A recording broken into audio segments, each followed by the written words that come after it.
இன்றைக்கு ஆண்டவருடைய சிருஷ்டிப்பின் வல்லமை குறித்து அறிந்து கொள்ளப் போகிறோம். ஆதியாகமம் 1 அதிகாரம் 11வது வசனம்.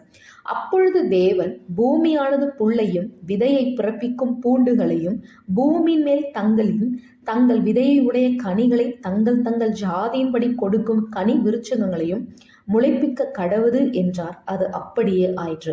ஆண்டவருடைய சிருஷ்டிப்பு ஒரு அதிசயமான காரியம். ஆண்டவர் ஒவ்வொரு காரியங்களையும் பார்த்து உண்டாக கடவுது என்று சொல்லும் போது அந்த காரியம் அப்படியே நடந்தது.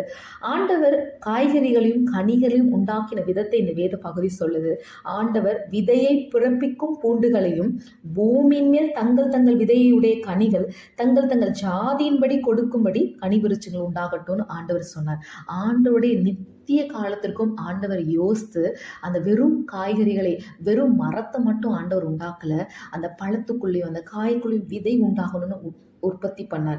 அப்படி விதை இருந்தாதான் அது பல தலைமுறைகளுக்கு அந்த ஆசீர்வாதம் கடந்து செல்லும்னு ஆண்டு வல்லமையா ஞானமா பல வருஷங்களுக்கு, பல 1000 ஆண்டுகளுக்கு முன்னாகவே ஆண்டவர் வல்லமையாய் சிருஷ்டித்தார். அந்த ஆசீர்வாதம் எல்லா தலைமுறைக்கும் கடந்து செல்லணும்னு ஆண்டவர் விரும்பினார். அதே போல இன்றைக்கும் நம்ம எல்லா காய் கனிகளை ருசித்து சாப்பிட்டு கொண்டிருக்கிறோம். கர்த்தருக்கு நன்றி உள்ள இருதயத்தோடு ஸ்தோத்திரிப்போம்.